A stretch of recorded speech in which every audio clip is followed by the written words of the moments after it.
Back to my channel. अब हम लोग मतलब कि सेकंड चैप्टर का स्टार्टिंग करने जा रहे हैं। तो हम लोगों ने ऑलरेडी लिविंग वर्ड पूरा कंप्लीट कर लिया है। उसके बारे में मतलब एक ही बार में मतलब वन शॉट में सारा कुछ कंप्लीट कर लिया है। प्लीज़ आपको लिंक मिल जाएगा और आप लोग उससे कंप्लीट कर लीजिएगा, वो बहुत ही इंपॉर्टेंट है। उसके बाद ही आप लोग बायोलॉजी क्लासिफिकेशन पढ़ेंगे। तो देखिए बायोलॉजी क्लासिफिकेशन में हम लोग यहाँ पे जितने भी टर्म्स दिखाए जा रहे हैं नोट्स में, इनके बारे में मतलब कि भी हम लोग का मतलब पूरा इसमें क्या है कि बायोलॉजी क्लासिफिकेशन है। उसके बाद उसमें काफ़ी सारे मतलब 5 क्लासिफिकेशन 7 क्लासिफिकेशन पूरे ऑल टोटल है। उनके बारे में भी हम लोग यहाँ पर अलग अलग वीडियो में डिस्कस करेंगे। यहाँ पर मेनली हम लोग बायोलॉजी क्लासिफिकेशन जो एक चैप्टर है पर्टिकुलर, उसमें जितना भी मतलब बेसिक है उसके बारे में डिस्कस करेंगे। फिर उसके बाद हम लोग जो है उसको कैसे क्लासीफाई किया गया था, कौन किया था, ये सब बाद में डिस्कस करेंगे। तो स्टार्ट करते हैं।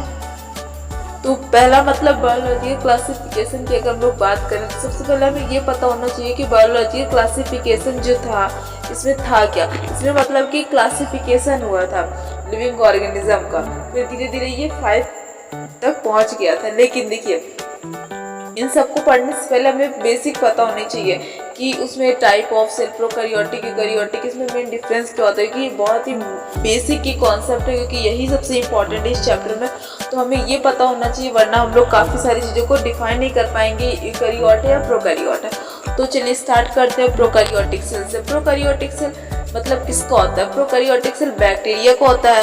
क्यों होता है? देखिए ये नोट्स में नहीं दिखाया जा रहा है, यहाँ पर हम आपको अलग से बता रहे हैं बिकॉज ये बेसिक है। ये बेसिक आपके 11th के सिलेबस में नहीं है, आपको पता होना चाहिए फ्रॉम बिगनिंग ऑफ द, जब आप लोगों ने पहले ही ऑलरेडी सब पढ़ चुके हैं। हम यहाँ पर आपको बस रिवीजन करवा रहे हैं। तो मतलब प्रोकैरियोटिक सेल होता है क्या? प्रोकैरियोटिक सेल बैक्टीरिया का होता है क्योंकि इसमें न्यूक्लियस प्रॉपर नहीं होता है। प्रोकैरियोटिक्स वो ऑर्गेनिज्म होते हैं जो कि सेल से बने होते हैं, that lack of cell nucleus और ओनली मेम्ब्रेन इंगेज्ड ऑर्गेनेल्स होते हैं। देखिए प्रोकैरियोटिक सेल में मेनली क्या होता है कि न्यूक्लियस नहीं होता है, इसमें न्यूक्लियोइड होता है, cytoplasm, cell wall, flagella, plasma membrane, ये सब क्या होते हैं प्रेजेंट। तो यहाँ पर देखिए आपका मेन वर्ड आया एक आया फ्लैजिला। ये फ्लैजिला होता है क्या? फ्लैजिला मतलब उसको मतलब कि मेनली मूवमेंट में हेल्प करता है। अभी इसको हम लोग आगे पढ़ेंगे, अभी यहाँ पे कुछ इसका इंपॉर्टेंट नहीं है, अभी यहाँ पर सिर्फ बेसिक हो रहा है। फिर उसके बाद दूसरी टाइप ऑफ सेल आती है यूकैरियोटिक। इसमें सबसे इंपॉर्टेंट है कि इसमें न्यूक्लियस होता है और हम लोग यही है।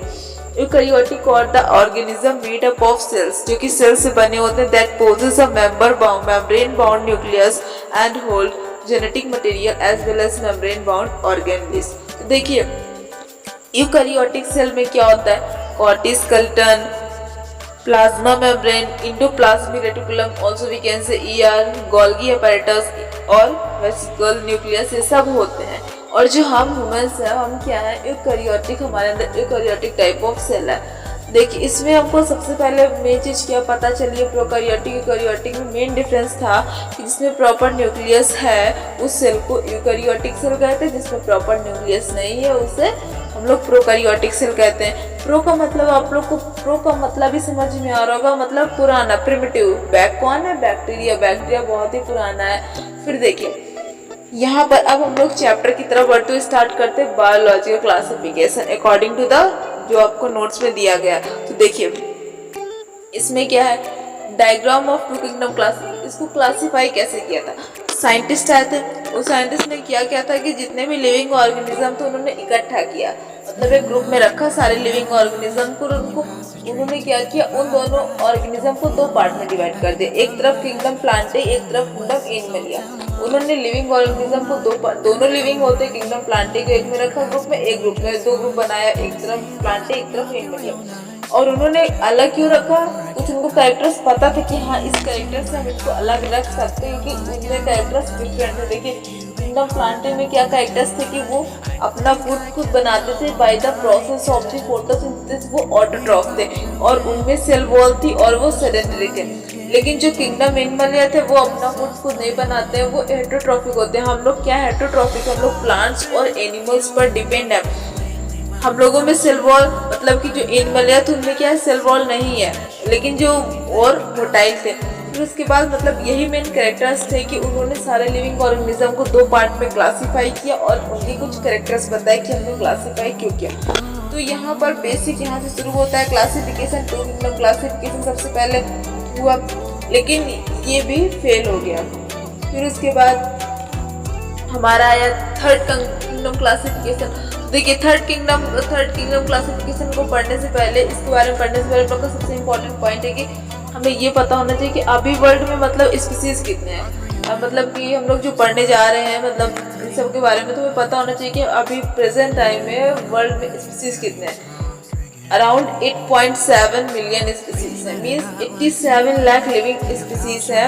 सबसे पहले क्लासिफिकेशन किस साइंटिस्ट ने किया था? एरिस्टोटल साइंटिस्ट ने किया था, और ये एक ग्रीक फिलोसफर थे। इनका मेन था कि ये ग्रीक फिलोसफर थे और इन्हें हम लोग एज कॉल के उन्हें हम लोग अलेक्जेंडर के टीचर भी कहते थे, और he is a great biologist. सबसे पहला साइंटिफिक क्लासिफिकेशन जो ऑर्गेनिज्म का था वो ग्रेट साइंटिस्ट एरिस्टोटल ने किया था, लेकिन उसमें बहुत सारी कमी थी। साइंस में सबसे पहले आया टू किंगडम क्लासिफिकेशन, हमने जैसे अभी पढ़ा किंगडम प्लांटे और किंगडम एनिमल। एक साइंटिस्ट ने इनका क्लासिफिकेशन किया था, वो साइंटिस्ट ने एरिस्टोटल ने किया था। उन्होंने सारे लिविंग ऑर्गेनिज्म को दो पार्ट में डिवाइड कर दिया और कहा कि एक तरफ हम किंगडम प्लांटे रखेंगे, एक तरफ किंगडम एनिमल रखेंगे, और कुछ कैरेक्टर्स बताया कि अपना फूड खुद नहीं बना सकते, ये जो है ऑटोट्रॉफ मतलब कि ये अपना खुद नहीं बना सकते हैं जो एनिमल्स होते हैं, और ये दूसरों पे डिपेंड होते हैं प्लांट्स और एनिमल्स पर, और इनमें मतलब कि सेल वॉल नहीं होती। एकदम प्लांटे ही बता दें कि जो प्लांटे होते हैं अपना फूड खुद बनाते हैं plants by the process of photosynthesis, और ये ऑटोट्रॉफ होते हैं। ये कैरेक्टर्स बता दिया। और फादर ऑफ क्लासिफिकेशन किसे हम लोगों ने कह दिया था? साइंटिस्ट लिनियस कोरलस ये है। फिर जब हमारा टू किंगडम क्लासिफिकेशन फेल हो गया तो आया थ्री किंगडम क्लासिफिकेशन। जो थ्री किंगडम क्लासिफिकेशन आया, इसमें क्या हुआ कि लिविंग बीइंग्स को क्लासिफाई किया गया था ऑन द बेसिस ऑफ यूनिसेलुलरिटी और मल्टीसेलुलरिटी। मतलब यूनिसेलुलर उसके मतलब सेलुलर के अकॉर्डिंग, मतलब कि वो यूनिसेलुलर या मल्टी सेलुलर के बेसिस पर थ्री किंगडम क्लासिफिकेशन किया गया था। तो देखिए उन्होंने जब तीन पार्ट में डिवाइड किया तो एक तरफ किंगडम प्लांटे, फिर किंगडम एनिमल, फिर आया प्रोटिस्टा। प्रोटिस्टा अलग से उन्होंने बताया कि जो प्रोटिस्टा में कुछ एग्जाम मतलब कुछ दिया कैरेक्टर, मतलब रख दिया प्रोटिस्टा में रख दिया यूनिसेलुलर एल्गी है, बैक्टीरिया और फंजाई, इसको रख दिया। फिर प्लांटे को मेटाफाइटा ऐसे बताया और बताया ये मल्टी सेलुलर प्लांट्स होते हैं। एनिमलिया को बताया मेटाजो और ये मल्टी सेलुलर होते हैं। तो ये दोनों तो सही थे, लेकिन जो प्रोटिस्टा में इन्होंने रख दिया था, यहाँ पर मेन मिस्टेक हुई थी कि उन्होंने प्रोटिस्टा में जो क्लासिफिकेशन किया थ्री किंगडम क्लासिफिकेशन, इसमें उन्होंने जो प्रोटिस्टा में रखा उसमें इन्होंने बैक्टीरिया और फंजाई को जो रखा ये गलत हो गया था। बिकॉज ऑफ दिस रीजन कि ये भी जो है क्लासिफिकेशन फेल हो गया था, इसलिए इन्हें फोर किंगडम क्लासिफिकेशन को क्लासीफाई करना पड़ा था। तो देखिए जब हमारा फोर किंगडम क्लासिफिकेशन आया तो इसमें इन्होंने क्या किया, मोनेरा उसकी प्लेस में रखा मोनेरा, प्रोटिस्टा, प्लांटे, एनिमलिया। लेकिन फोर किंगडम क्लासिफिकेशन भी फेल हो गया क्योंकि ये जो बैक्टीरिया से पहले फंजाई था ये भी काम नहीं कर रहा था, क्योंकि वहाँ पे जो प्रोटिस्टा में उन्होंने क्या रखा था, बैक्टीरिया और फंजाई। तो बैक्टीरिया तो उनकी जगह मोनेरा रख देते, लेकिन गाइस फंजाई भी गलत ही था वहाँ पर। तो इन्होंने फोर किंगडम क्लासिफिकेशन में जो मोनेरा को तो रख दिया बैक्टीरिया की जगह, लेकिन फंजाई को उन्होंने नहीं ध्यान दिया। फिर जब फंजाई को नहीं ध्यान दिया तो ये भी फेल हो गया। फिर उन्हें करना पड़ा था फाइव किंगडम क्लासिफिकेशन। ये बहुत ही इंपॉर्टेंट है, इसको साइंटिस्ट कार्ल वूज ने जो है क्लासीफाई किया था, आपको पता होना चाहिए। तो देखिए fungi, protista, Monera, Plantae, Animalia, clear. फिर देखिए रॉबर्ट विटेकर, इनके बारे में पढ़ते हैं। रॉबर्ट विटेकर कौन थे? ये इनको हम लोग रॉबर्ट हार्डिंग विटेकर भी कहते हैं, और हम लोग इनको शॉर्ट फॉर्म में कहते हैं आर.एच. विटेकर। देखिए ये कब आए थे? दिसंबर 27, 1920।